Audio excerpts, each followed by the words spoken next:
time for a good old-fashioned roast of dumb people and their stupid opinions. We'll get there, because look, the world's full of idiots. That's not new. Neither are sponsors, Raycons, in this one. But a disturbing trend has arisen where morality has become worse than relative. It is fully fluid now, and often based on identity groups. It's a serious writing and storytelling problem. It's how I ended up getting comments like these, saying Tony Stark is just as bad or worse than Ironheart, Riri Williams. The problem is compounded by hack writers who think morally gray is automatically deep and complex, so they contrive what they believe to be a morally gray situation, and it absolutely is not. Okay, what if someone steals a baby? What then? Do you want me to just sit there and watch someone take a baby? What if the baby is wearing a bomb? Then wouldn't you want him to steal it? That's how you get so many misunderstood villains who have a third act reveal that is basically, but did you know that someone was mean to me once in my youth? Makes you think, huh? Ugh, how did we get here? How did we even get to a place where this character is the protagonist of a show when she's neither a hero or even a villain, just a basic run-of-the-mill selfish person? This is some common bitch. Well, the differing worldview in most writers' rooms, coupled with that cynical, edgy need for subverting and deconstructing norms, has eroded what a hero even means anymore. What we have left is certainly gray, just not in a complex way, just a formless mush. And it's the result of diluting three distinct types of characters: the flawed hero, the anti-hero, and the gray hero. Now, a flawed hero is the easiest to spot. It's the one we usually love the most, because overcoming the flaw is not only an easy way to follow the three-act story structure, but it also gives us the reminder that we can defeat our flaws. Now, what's important is that the flawed hero be aiming for heroics, right there in the name, but in a flawed or incomplete way. Take Tony Stark. He wants to right the wrongs caused by his weapons getting into the hands of terrorists and start using his money and intellect for good. But at first, he nearly destroys the entire company just to feel good. Then he tries to invade other countries and personally kill terrorists. Finally, he does reveal himself, but there's still a big ego element to it. He's attempting to be heroic and do good, but we watch him fumble through different flawed ways of going about it. Or Spider-Man. This is more of an accidental flawed heroism. In most iterations, Peter Parker is trying to be a hero for New York, but he's young, he's inexperienced, and he has to balance his heroing with his regular life, and things don't always go correctly. Later on, we'll discuss how heroic became a lost concept for most writers, but without it, you have characters like Riri Williams, who are just flawed. Even if she had a growth arc, which she didn't, it's not in service to a theme or noble goal, so it's still pointless. Whatever growth you might want to point to in the show is nothing more than a selfish, self-justifying thief ascending up to baseline adult behavior. Please clap. Then you got your anti-hero, and these can be incredibly satisfying, but there is a catch. So an anti-hero is achieving what many would consider to be good ends, but they're not typically aiming for good. They simply happen to be getting rid of bad. Their methods are more than just a little flawed as well, usually prompting the question of the ends justifying the means. Characters like the Punisher excite us, though, because we do wish there was a world where the worst of the worst could face real justice. The issue with Frank Castle is that he only works when the bad guys are obvious and extreme. Gang leaders who are evil, murdering stains on humanity. Child molesters, traffickers, drug dealers who sell to kids, violent abusers. Yeah, everybody deserves a fair trial and whatever, but this escapist fantasy feels nice, where these particular awful classes of people just skip straight to the punishment part.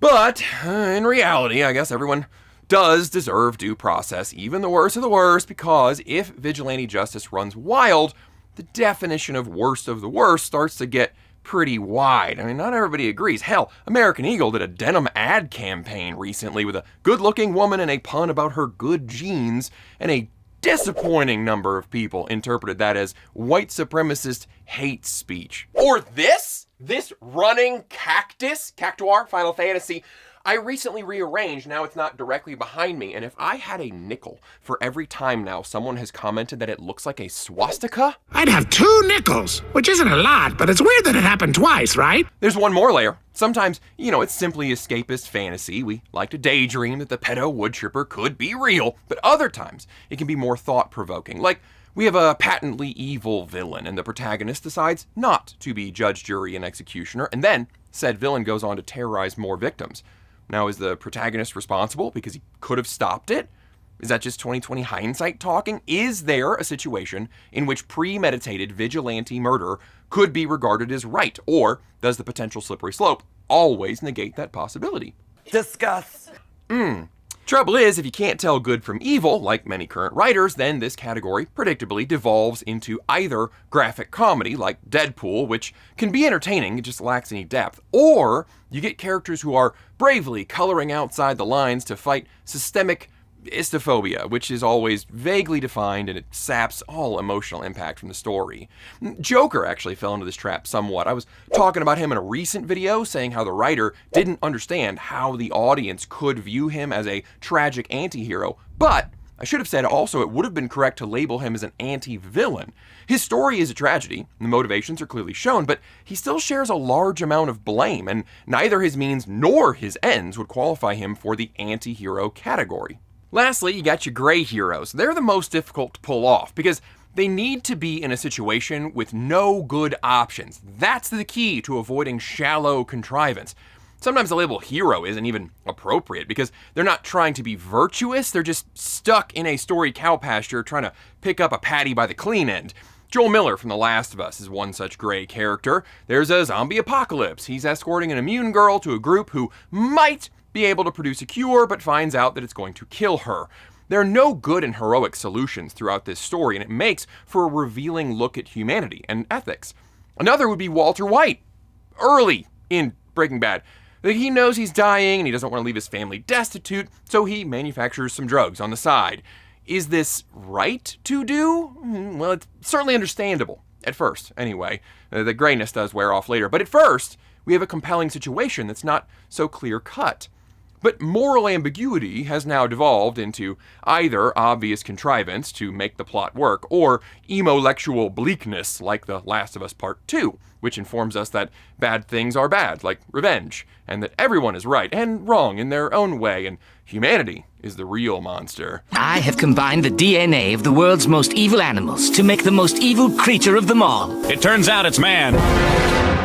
God, it wants to be artistic so badly, it just settles for obtuse emotional manipulation gotchas instead. If you could cure cancer, but you had to blow up a bus full of children, wouldn't you do it? I mean, I guess. Guess what? One of the kids on that bus had the cure. Twist ending.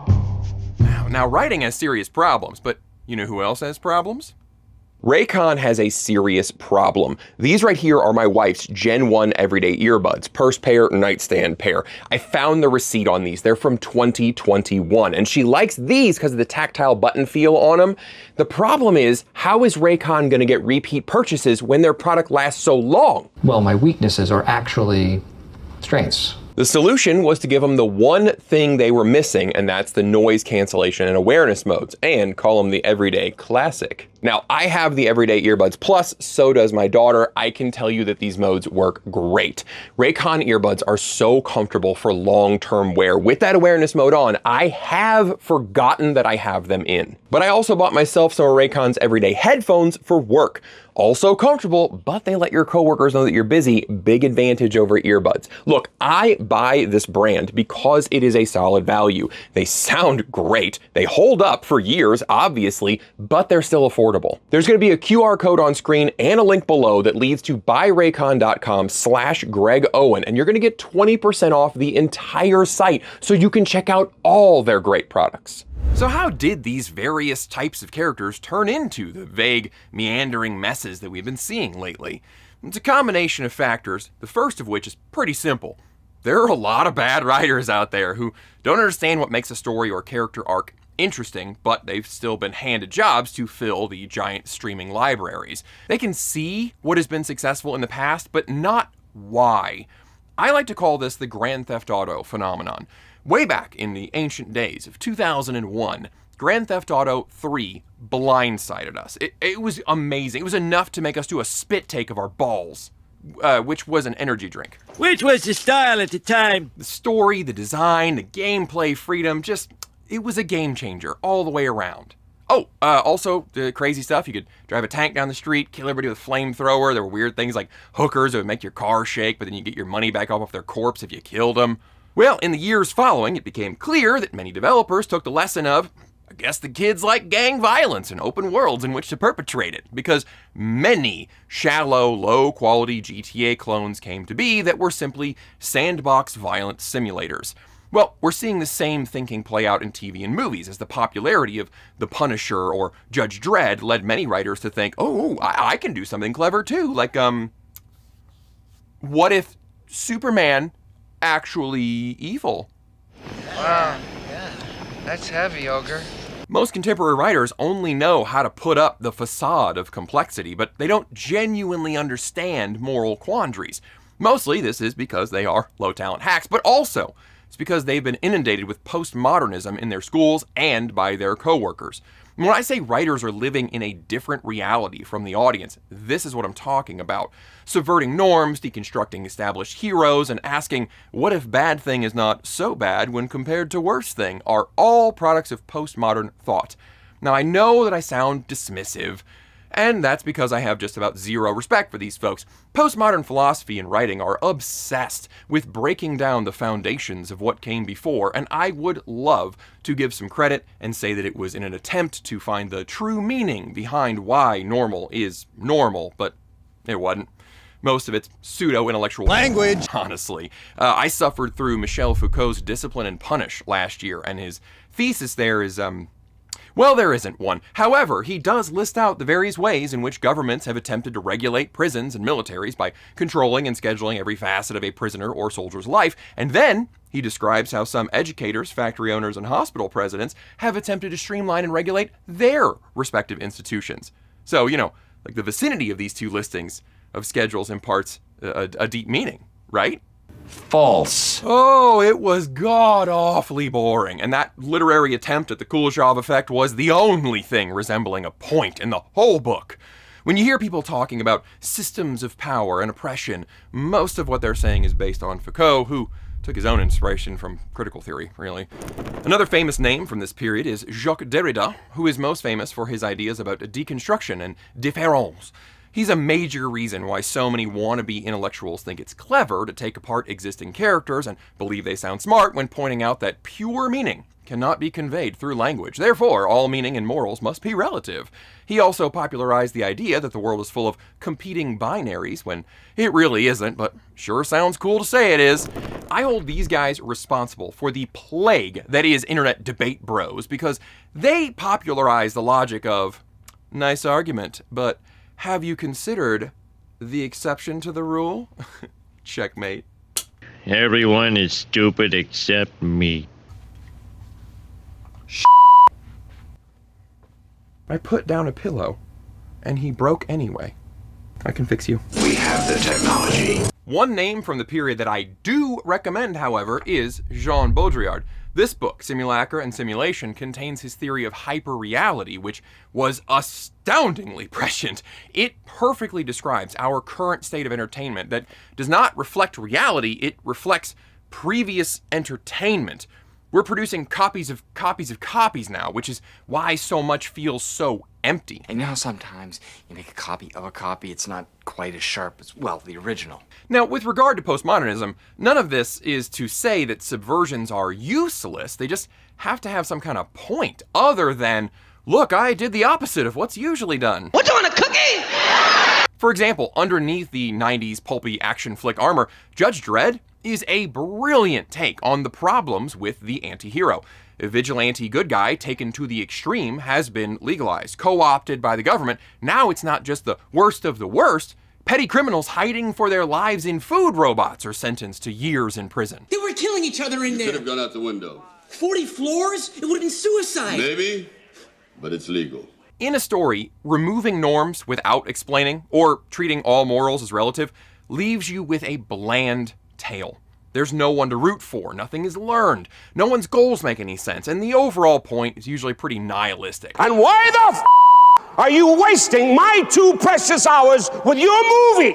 It's usually accompanied by the director or some defenders telling you, but it's so real. Sorry you can't handle it. You know what? It's also real that everybody poops. There's even a book that says so. Everyone, every day, maybe every other, poops. That's real. But it's not much of a story. I don't have any bloody use for it. Where people tend to get tripped up here is by trying to treat morality as a set of these oversimplified, discrete rules that might, and often do, contradict each other, like don't kill, don't lie, things like that. This was the whole point of Jesus' interaction with the rich young ruler's Bible story. The man asks how to attain eternal life. Jesus lists off some of the 10 commandments. The man says, oh, I followed those. Jesus says, great, now sell everything you have, give it to the poor, follow me. Which makes the man sad because he's not ready to embody the whole morality. He just wants those individual rules. And that oversimplification also leads to the idea of moral relativism, because if lying or killing are wrong, but okay, depending on the situation, then everything must be relative and there are no objective morals. But theological or philosophical moral inquiry is not about trying to sort out the simple one-sentence rules that govern morality in the way that simple formulas govern physics. It's about exploring and testing ethical questions in situations like Joel from Last of Us finds himself in, to build a larger, more complex moral model of what a good person looks like, and what they would do in a given scenario. Anybody can do philosophy, by the way. My recommendation for you to start is to find a copy of Plato's Republic. It's free everywhere, and it's not written in dense philosophies like so many modern ones. It's a conversation. Like, the only thing that I understand about this is that David Hume obviously owned a pool table.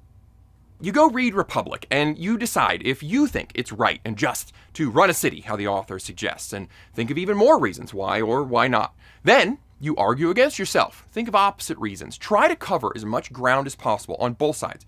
Then go listen to some other folks give their reasons and compare. You have just done philosophy. When you think about it, thinking about thinking is the hardest sort of thinking there is, which makes you think. But there is a third reason that is compounding the first two, and that's our good old friend intersectionality, which posits that having multiple minority labels increases your oppression exponentially, not just additively. This is why you see the Victim Olympics happening online, because there is social clout incentive to be the most put upon. Now, like Havoc and Reek, intersectionality always tends to hang out with critical race and gender theories, which view statistical norms as actual purposeful aims by whoever's in power. That's how you get weird language like heteronormative or the use of patriarchal to describe anything the speaker does not like. The postmoderns talked about morality being unknowable or relative, but identity junkies have taken it to a new level where you can have a higher moral standing because you're fighting against a critical theory enemy, like men or the rich. You're both cis, white, straight men. That's how I got comments defending Ironheart because, well, I just don't get what it's like to be disadvantaged. So her many premeditated thefts are not a problem. All right, explain this to me like I'm a 2-year-old, okay? Because there's an element to this thing I just cannot get through my thick head. This is where the twisted worldview starts to affect the writing. So many of these characters' decisions make no sense to the audience because most people are operating on an innate moral compass that is pretty universalist. Like, barring extreme circumstances, we all agree, don't lie, don't cheat, steal, kill, etc. Most of us are going to agree on ethics over 99% of the time. That less than 1%, that's where the really interesting discussions happen. It's also what some folks use to push moral relativism, especially if identity groups are involved. Creators might think that they're writing anti-heroes because their character is fighting subhuman evil, but it's really just like a rich person? And do I think a lot of rich people get up to shady stuff? Yeah, I don't think that's a real hot take. You still gotta show me something. In Ironheart, Hood's gang just says, well, we're robbing rich people, and zero other justification is given, which makes Riri just a petty thief. Like I said, you don't have to work that hard to convince the audience that a rich character is up to no good, but you do have to show something. Otherwise, the audience isn't gonna follow you. But if you are real smooth, they might follow your instructions to, press that like button. See, that works because I have comedy privilege. This, by the way, is what leads to the disconnected interpretations of Robin Hood that postmodern and intersectional writers come up with.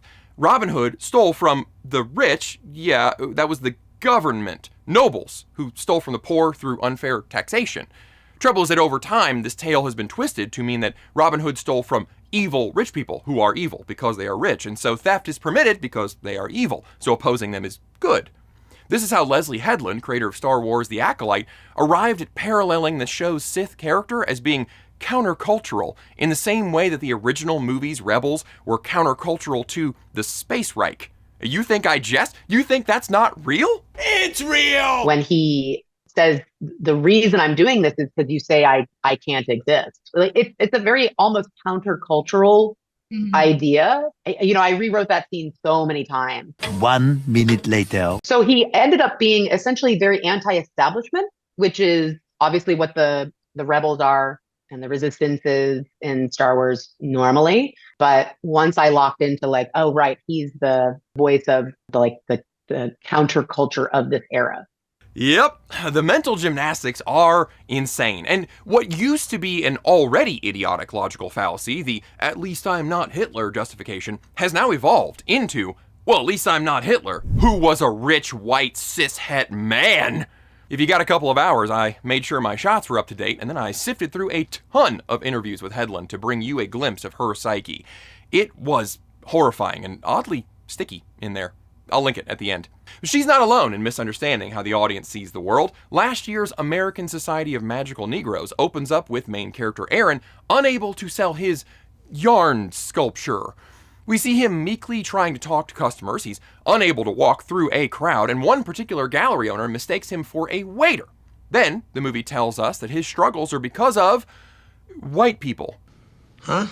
See, this is a storytelling problem, because most of the audience probably saw a starving artist with a super niche idea struggling because he's so painfully introverted and unconfident. And did I mention he is selling a yarn curtain?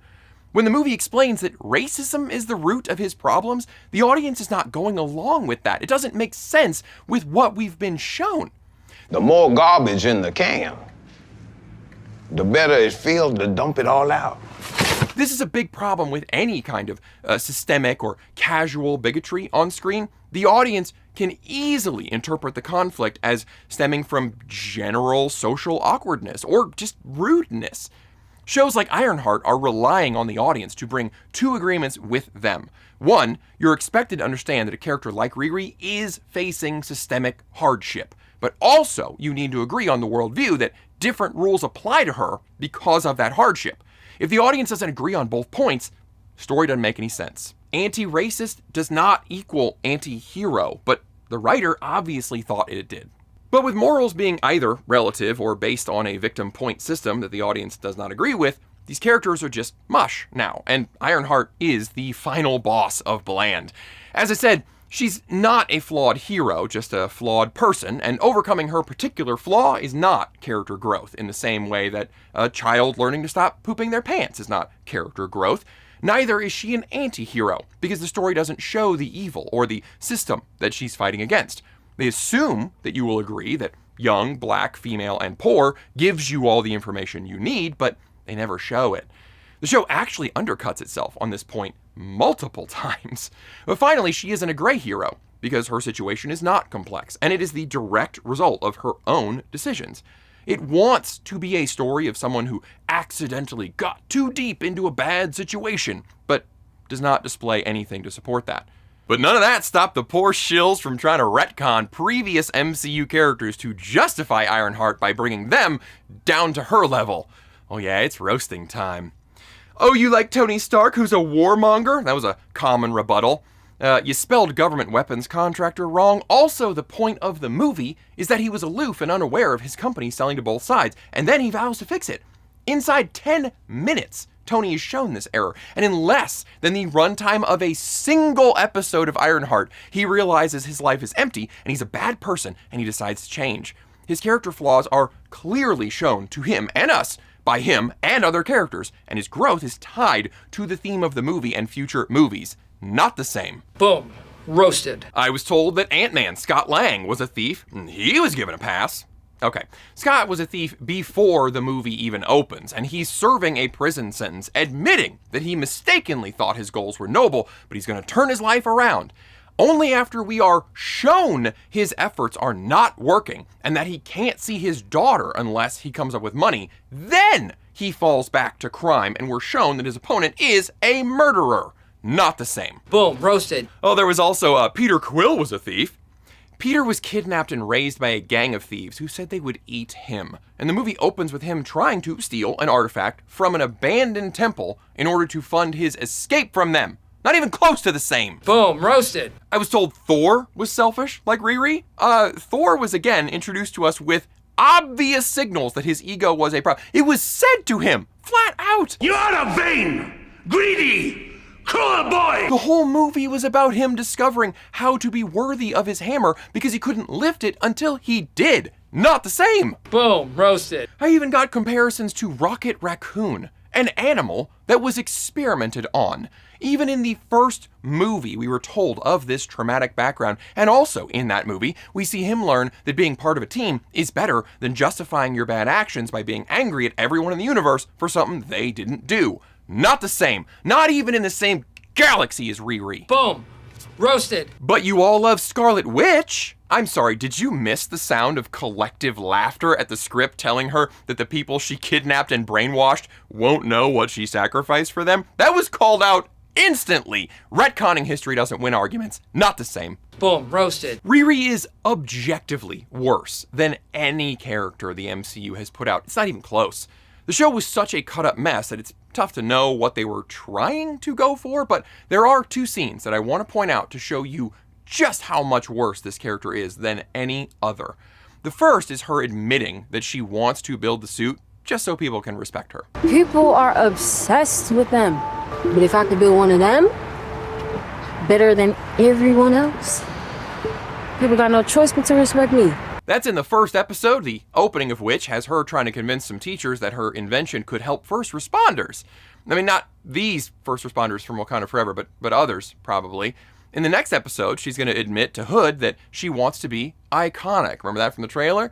But in this scene, she tells this guy, Xavier, that she just wants respect and needs to work abroad because Chicago is too small for her. The best part, though, is when she admits to him that her plan A is always to steal. I need a job that pays. A lab so massive they don't notice if I finesse a resource here or there. This character has no goal beyond everyone needs to respect me, and I'll steal whatever I have to make it happen. We are shown that she helps invent multiple pieces of tech that would earn her tons of cash. And that's not to mention her appearance in Wakanda Forever, where she casually says she had to build a functioning quantum computer to unlock her laptop. I had to build a functional quantum computer just to crack my own encryption. Yet we are continually told that she has no choice but to steal, because you know, I mean, you get it, right? Like, she won't be accepted or get paid because you're supposed to be filling in the blank here, audience. So stealing was always the plan. Falling in with Hood and his gang just presented itself, and it wasn't wrong until it became dangerous to her personally. She wasn't misled, wasn't underprivileged, none of it was an accident. She's just a petty thief. If the show is a villain origin story, she's not even that good of a villain. Commenters told me that I was wrong for saying she's treated like a hero. I was told other characters did warn her about Hood. Incorrect. Natalie warns her that Hood is dangerous to Riri. Right and wrong is dependent on whether it's immediately negative to Riri. Also, the show forgets this at times, but Natalie is an AI that is based on Riri's memories of Natalie. So when Natalie warns Riri, it's really not much better or different than Riri just warning herself. But the second scene I'd like to draw your attention to is in episode 2. Riri needs a special part to fix the armor, and she's on her way to a black market dealer to buy it. I was just kidding. She's going to extort it from him because stealing is the only option, ever. She's got the suit on a wagon, and she's walked through town. She's gotten onto a train, and this cracks me up because it's only a few seconds. It could have been edited out, but the folks making this have no clue how bad this looks. She's on this train and suddenly decides this wagon full of parts should be covered. So she steals a Cubs flag from a sleeping guy. Nobody on the train is eyeing her wagon. It's not until she unfolds and drapes the flag over it that this one guy in the background actually points. She's just assuming that everyone is looking at her, always. She did not make a plan to cover her cargo, and so she steals from a sleeping person. This whole show is terrible, but to me, this few seconds is the worst of the whole thing. This act does not achieve anything. It's a spontaneous decision due to a complete lack of planning on behalf of the genius character, and her solution is the same as the rest of the show: theft. And her justification is the same as the rest of the show, because I can, and I feel like it, in this moment. That's a hot pile of garbage. Trash, and you know it. She's basically a kleptomaniac. She has zero regard for anyone around her. She only sees them as eyes on herself. The rest of the show is a disaster as well. Her ultimate motivation for building the suit continues to bounce around. Her final statement about it is flimsy at best. We're told that certain kinds of magic are inherently evil, but she uses it anyway with no repercussions. After seeing Hood's whole life fall apart because of a literal deal with the MCU devil, she decides to make a deal herself in order to save the AI version of her friend, but not her stepdad, who she claimed was so special to her. Just every scene is attempting to justify itself, regardless of any previous scenes. There's a book that I recommend, and you've heard of it because it is a classic. It's so good. Dostoyevsky had a name for Riri's mindset: the extraordinary man theory. His character, Raskolnikov, argues that if you're brilliant enough, if your aims are grand enough, you're allowed to step over people because history will justify it. That sound familiar? That's Riri in a nutshell. I'm special, so the rules don't apply. But this book, Crime and Punishment, was not a superhero pitch. He was writing a warning. This whole book is about how that logic eats you alive. First with excuses, then with paranoia, then with spiritual rot, until confession is the only way to get back to being human. And here's the thing. This book was written 160 years ago, almost 20 years before Nietzsche and his Übermensch idea. That's why I like fiction so much. You can still explore these ideas. People who think they're above the ordinary, the rules don't apply to them. People who derive odd enjoyment from wallowing in their own sorrow. People who publicly despise prostitutes, OnlyFans models, but secretly want to be with them for free. Hedonists who are crushed when what they want is out of reach. Progressive thinkers extolling the virtues of communist utopia, men who want a subservient wife as a trophy of their success. These are not new concepts. They're in this book. Now, I just read this one a few months ago, okay? I'm not trying to make myself like something I'm not. I really do need to read more classics like this because it was a great reminder that so many of these modern ideas are not new. They're not edgy. They're sure not clever. Every generation thinks that it can outsmart morality and get away with it. Every generation writes its own Riri Williams, and every time, reality proves the rules were real all along. That's why Crime and Punishment endures, and Ironheart does not. Dostoyevsky shows that self-exemption leads to ruin. Ironheart tries to show self-exemption and call it empowerment. So one is timeless, and the other is already dated. Ignoring old lessons is how we got down this road. Flawed heroes became just flawed characters. Anti-heroes lost their point. Gray heroes have been replaced with lazy relativism, and identity politics stepped in to excuse all of it. Ironheart is the natural end of that road. Not morally complex, not tragic, not even entertaining. She's just a petty villain being marketed as a hero. Dostoyevsky told us where that path was going to lead 160 years ago. But, as the great Eric Brooks once said, there's always some people trying to ice skate uphill. Hey, if you want to see how badly this mindset can twist your thinking, the end screen that's about to show up is going to have those videos about Leslie Headland and the acolyte that I was talking about. I really appreciate you watching. I'll see you next time.